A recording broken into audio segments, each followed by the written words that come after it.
वैशाख मास महत्तम अध्याय 15। हरे कृष्णा, राधे राधे। वैशाख के महीने में भगवान विष्णु के साथ ही भगवान शिव और ब्रह्मा जी यानी त्रिदेव की पूजा करने से विशेष पुण्य मिलता है और जीवन में आने वाली कठिनाइयों से मुक्ति मिलती है।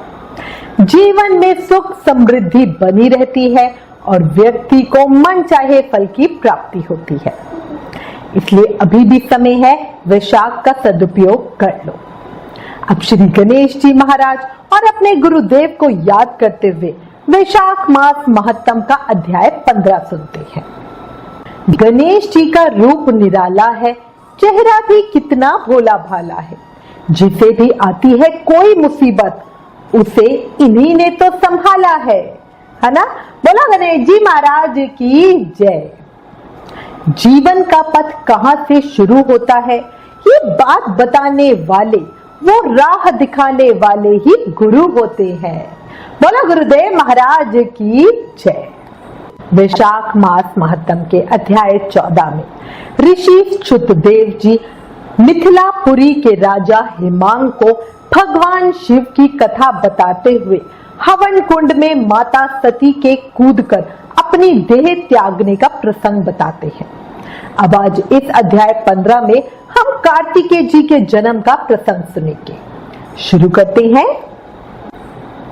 ऋषि च्युतदेव जी बोले, इसके बाद दक्ष पुत्री सती ने हिमाचल के घर उनकी स्त्री मेनका के गर्भ से जन्म लिया और वहीं पर उनका पालन पोषण होने लगा। इतने में तारकासुर नामक एक राक्षस उत्पन्न हुआ और उसने ब्रह्मा जी से वर पाया कि सिवाय शिव के पुत्र के वो किसी से भी नहीं मरेगा। ये बात सुनकर उस राक्षस ने सोचा कि शिव जी के तो कोई स्त्री ही नहीं है, तो पुत्र कहां से होगा। अब वो सब लोगों और देवताओं को सताने लगा। तब देवताओं ने बहुत दुखी होकर ब्रह्मा जी की शरण ली। ब्रह्मा जी ने देवताओं को समझाया कि भगवान शिव की पत्नी सती ने पहले अपने पिता के यज्ञ में शरीर त्यागा, अब हिमाचल के घर जन्म लिया है, जिनका नाम पार्वती है। किसी तरह पार्वती का पाणी ग्रहण भगवान शिव से कराना चाहिए। ब्रह्मा जी के ये वचन सुनकर इंद्र ने नारद और कामदेव जी को बुलाया। उन दोनों को बुलाकर सबसे पहले नारद जी को हिमाचल के पास भेजा कि वो अपनी पुत्री को शिवजी जी की पत्नी बनावे। नारद जी ने जैसा कहा गया था उन्होंने वैसा ही करने वो चल पड़े। फिर कामदेव जी से कहा कि वो बसंत ऋतु को संग लेकर भगवान शिव के तपोवन में चारों ओर बसंत ऋतु का विस्तार करे। जब वहां पार्वती जी महादेव जी के पास पहुंच जाए, तब धनुष पर बाण चढ़ाकर ऐसा मारो कि महादेव जी के मोहित होने पर, उनका संगम होने पर हमारे सब मनोरथ पूरे हो जाए। कामदेव जी ने जो आज्ञा कह के बसंत ऋतु अपनी स्त्री रति और अनुचरों को संग ले जा अपनी शक्ति से असमय में ही बसंत ऋतु उत्पन्न कर दी, जिससे चारों ओर वन में शीतल मंद सुगंधित वायु चलने लगी। उसी समय महादेव जी पार्वती जी की सेवा से प्रसन्न हो कुछ कहने ही लग रहे थे। तब कामदेव ने उनके संगम का उचित समय जान महादेव जी के पीछे वृक्ष की ओट से उनके ऊपर एक बाण छोड़ दिया, जिससे महादेव जी का मन चंचल होने लगा। इससे उनका चित्त व्याकुल हुआ और वो इधर उधर देखने लगे तो उन्हें कामदेव दिखाई पड़ा। क्रोध से अपने मस्तक के तीसरे नेत्र को खोलकर ऐसी तीक्ष्ण अग्नि प्रकट की कि सब संसार भयभीत हो गया और उस अग्नि से धनुष बाण सहित कामदेव भस्म हो गया। बसंत ऋतु और रति भयभीत हो वहां से भाग गए। पार्वती जी डर के मारे आंख बंद कर दूर हट गई और महादेव जी अंतर्ध्यान हो गए। देवताओं का कुछ भी मनोरथ सिद्ध नहीं हुआ, उल्टा अनर्थ हो गया। इतनी कथा कहकर मुनि च्युतदेव जी चुप हो गए। उन्हें शांत देखकर मिथिलापुरी के राजा श्रुति कीर्ति ने पूछा, हे ब्राह्मणे, कामदेव के जल जाने के बाद उनकी पुनः उत्पत्ति कैसे हुई। ये सुनकर च्युतदेव जी भगवान कार्तिकेय के जन्म की कथा कहने लगे। इस कथा को कहने सुनने मात्र से ही सब पाप नष्ट हो जाते हैं, यश और पुत्र मिलते हैं, सब रोगों का भी नाश होता है। इसलिए प्रेम, मन और भाव से आगे का प्रसंग सुने। जब महादेव जी ने कामदेव जी को भस्म कर दिया तब रति मूर्छित हो गई और फिर चेत आने पर अनेक प्रकार से विलाप कर शरीर त्याग करने के लिए तैयार हुई। उसने अंतिम क्रिया करने के लिए बसंत को बुलाया। बसंत ने आकर रति को बहुत समझाया, लेकिन रति के ना मानने पर बसंत ने नदी के तट पर चिता बनाई और रति गंगा में स्नान कर संपूर्ण क्रिया कर्म से निश्चित हो चिता पर चढ़ने को तैयार हुई। तभी आकाशवाणी हुई, हे कल्याणी, हे पति में अत्यंत प्रेम रखने वाली, तू चिता में प्रवेश मत कर। तेरा पति महादेव जी के प्रसाद से तथा यदुवंशी भगवान श्री कृष्ण से पुनः पैदा होगा। ऐसे क्रम से 2 जन्म होंगे। जब दूसरे जन्म में श्री कृष्ण से रुक्मणी के गर्भ से तेरा पति होगा, उसका नाम प्रद्युमन होगा। तो ब्रह्मा जी के श्राप से भगवान शंकर के घर में निवास करेगी। वहीं प्रद्युमन नाम के तेरे पति से तेरा मिलन होगा। ऐसा कह के आकाशवाणी समाप्त हो गई। आकाशवाणी सुनकर रति ने चिता में प्रवेश नहीं किया। फिर सब देवताओं ने रति को वरदान देके उसको शांत किया और कहा, हे काम प्रिय, अब तेरा पति अनंग कहलाएगा और अंग वाले की तरह मरा हुआ भी दिखाई देगा। पूर्व कल्प में तेरा पति सुंदर नाम का राजा था। उस जन्म में भी तू उसकी पत्नी रज सकड़ करनी हुई थी। इसी से तेरी दशा हुई। अब तू वैशाख मास में प्रातःकाल मंदाकिनी नदी में स्नान कर, मधुसूदन भगवान का पूजन कर और उनकी दिव्य कथा सुनकर अशून्य शयन नाम का व्रत कर। ऐसा करने से तेरा पति तुझे अवश्य मिल जाएगा, इसमें कोई संदेह नहीं है। रति को ऐसा वर दे सब देवता अपने अपने स्थान को चले गए और रति भी कलेश से निवृत्त हो गई। मेष की संक्रांति में गंगा में स्नान कर अशून्य शयन व्रत धारण करते हुए उसे तत्काल कामदेव दिखाई दिया। पूर्व कल्प में भी वो बड़ा धर्मपरायण राजा था, मगर उसने वैशाख मास में कर्तव्य धर्म नहीं किए थे, इसलिए कामदेव परमात्मा का पुत्र होने पर भी अंगहीन हुआ। उधर जब महादेव जी अंतर्ध्यान हो गए तब पार्वती जी शंकर जी के रूप और गुणे को देखकर मुग्ध हो मन में शंकर जी को अपना पति होने की ठान गंगा तट पर तप करने लगी। वो माता पिता आदि सबके समझाने पर भी भूखी प्यासी जटाएं बढ़ा सहस्त्र वर्ष तक महालिंग का पूजन करती रही। तब महादेव जी सायकाल ब्रह्मचारी के वेश में पार्वती जी की अनेक प्रकार से परीक्षा कर और अपने में दृढ़ देखकर बोले, हे भद्रे, जो तुम्हारी इच्छा हो वर मांग लो। तब पार्वती जी ने वर मांगा कि हे रुद्र, तुम मेरे पति हो। तथास्तु ऐसा ही हो। ये वर देकर सप्त ऋषियों को बुला हिमाचल के पास भेजा भगवान शिव ने। वो सप्त ऋषि हिमाचल के पास पहुंचे और हिमाचल के पूछने पर बोले, हे राजन, तेरी कन्या पार्वती जो पहले दक्ष की पुत्री थी, अपने पिता के यज्ञ में शरीर त्याग कर अब तेरे घर में उसका जन्म हुआ है। इसका विवाह तुम महादेव जी के साथ करा दो। ये बात सुनकर हिमाचल बोला कि पार्वती जी महादेव जी को ही अपना पति बनाने को घोर तप कर रही है। मैं भी अनंत हर्ष से अपनी कन्या महादेव जी को दे चुका हूँ। अब आप वहां पधारो जहां महादेव जी हैं। हिमाचल का उत्तर ले सप्त ऋषि महादेव जी के पास जाकर और विवाह निश्चित कर चले गए।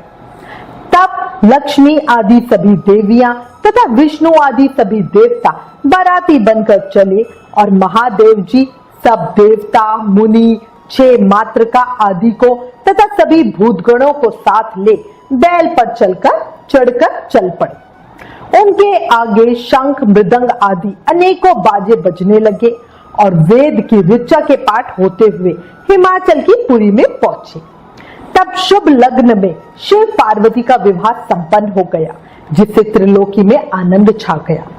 इस महोत्सव के पूर्ण होने पर शंकर जी पार्वती जी के संग स्वेच्छा से हिमाचल के शिखर पर सहस्त्र दिव्य वर्ष तक रमण करते रहे। महादेव जी द्वारा पार्वती जी के साथ नित्य प्रतिरमण करने पर भी गर्भ की स्थिति उत्पन्न ना हुई तो देवताओं को घोर चिंता हुई कि ऐसे हमारे कार्य की सिद्धि कैसे होगी।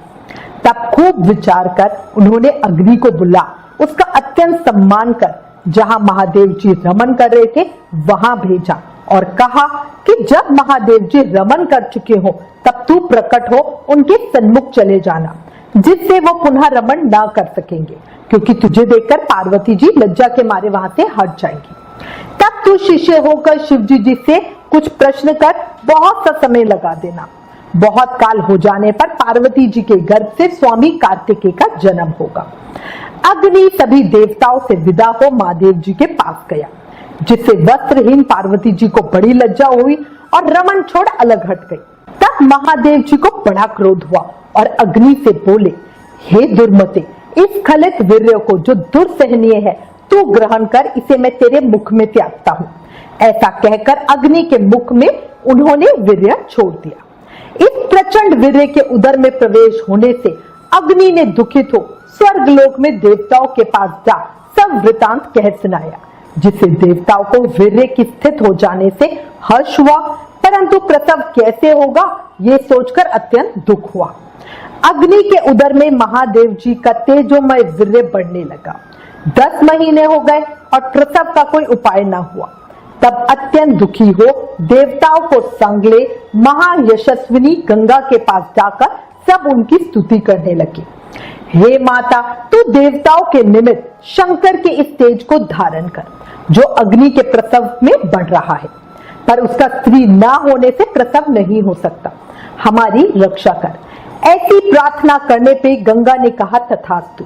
तब देवताओं के कहने से अग्नि ने गर्भ मोचन मंत्र से गर्भ का आकर्षण कर शंकर जी के तेज को गंगा जी में छोड़ दिया। ये तेज बड़ा दीप्यमान और लोकों में असहायनीय था। कुछ मास के बाद गंगा जी भी उसे सहन ना कर सकी और जल सूख गया और रक्त कलेवर दिखाई देने लगा। तब अत्यंत दुख से व्याकुल हो अपने उदर और गर्भ को उन्होंने त्याग दिया, जो सरपतों में गिरा। जहां विदीर्ण हो उस गर्भ के 6 भाग हो गए। तब ब्रह्मा जी की भेजी 6 कृतिकाएं आई। उन्होंने शारकंडों से विभिन्न स्वभाव तेज के 6 भागों को ग्रहण कर 6 मुख का पुरुष बनाया, जिसका शरीर एक ही था, और उसे बहुत वृण कर दिया। यह पुरुषकार 6 मुखी शरीर बहुत समय तक शारकंडों में वैसे ही पड़ा रहा, उसका कोई रक्षक नहीं था। एक दिन बैल पर चढ़े हुए महादेव जी और पार्वती जी उसी स्थान से होकर श्री शैल को जा रहे थे। सहसा पार्वती जी के स्तनों से दूर दूध की धार ढरकने लगी। तब विस्मित हो पार्वती जी ने महादेव जी से अकस्मात स्तनों के दूध बहने का कारण पूछा। महादेव जी बोले, तेरा पुत्र यही नीचे पड़ा है, और अपने रमन की बात तथा अग्नि का वहां आना, जिसे पार्वती को उसे देखने से लज्जा के मारे हट जाना और वीर्य स्खलित होने से क्रोध में आकर अग्नि के मुख में छोड़ देना और गंगा के जलने से गंगा का शारकंडों में छोड़ देना और वहां पर उनके 6 भाग हो जाना तथा मातृकाओं के दृढ़ कर देने का वृत्तांत सुनाया। फिर कहा, उसकी आकृति पुरुष की सी हो गई है, उसी को देखकर तेरे स्तनों में दूध टपकने लगा है। इसका पराक्रम विष्णु के समान होगा, तू इसका पालन पोषण कर, यही तेरा औरत पुत्र है, इसे उठाकर ले चल। महादेव जी की बात सुन पार्वती जी बालक को उठा गोदी में बिठाकर दुग्धपान कराने लगी और पुत्र स्नेह में तत्पर हो महादेव जी के साथ कैलाश को गई और पुत्र का पालन कर अत्यंत संतुष्ट हुई। हे राजन, ये कार्तिकेय के जन्म की कथा मैंने तेरे सामने कही। इसे नृत्य प्रति सुनने से मनुष्य के पुत्र पौत्र आदि की वृद्धि होती है। इसलिए ही कहा गया है कि वैशाख मास में धर्म करने से स्त्रियों का विधवा योग मिट जाता है तथा अत्यंत पुण्य मिलता है। इसी के प्रभाव से अनंग कामदेव भी सांग यानी अंगों से युक्त होकर, जो लोग इस वैशाख मास में बिना स्नान दान के बिता देते हैं, उन्हें बहुत से धर्म करने पर भी अनेकों दुख भोगने पड़ते हैं। इसलिए यही एक मास संपूर्ण धर्मों के करने के लिए हितकारी है। वैशाख मास महत्तम अध्याय 15 संपूर्ण। कल अध्याय 16 में आगे की कथा सुनेंगे। किसी ने क्या खूब कहा है, अपने दुर्भाग्य को बदलने के लिए कर्मों का ऐसा तूफान लाओ कि सौभाग्य में अपने आप आपकी तरफ दौड़ा चला है। सही कहा ना। और ये वैशाख मास वही तूफान है जो आपके जीवन को परिवर्तित कर सकता है। अंत में कहूंगी, किसी का बुरा मत करो, क्योंकि जो आज हम कर रहे हैं वो ब्याज के साथ कल हमें वापस मिलेगा। इसीलिए हर समय, हर पल, हर किसी के साथ वैसा ही करो जो आप औरों से अपने लिए चाहते हो। हमारे कर्म बीज की तरह होते हैं, हम जो आज बो रहे हैं उसी का फल कल पाएंगे, है ना? इसीलिए अभी भी समय है, सब ठीक कर लो, मौका मिला हुआ है। और हर समय, हर पल, हर सांस के साथ प्रेम से, मन से, भाव से जाप करते रहो। हरे कृष्णा कृष्ण कृष्ण हरे हरे, हरे राम राम राम हरे हरे। याद रखो, कलयुग केवल नाम धारा, सिर्फ नाम जाप करके ही हमें प्रेम, शक्ति, भक्ति, मुक्ति सब मिल सकती है। प्लीज इन वीडियोस को ज्यादा से ज्यादा शेयर करके वैशाख मास के प्रभाव को सबको बतलाओ, अपने शास्त्रों का ज्यादा से ज्यादा प्रचार करो, ये भी एक सेवा है। Please like, share and subscribe. Thank you. Hare Krishna.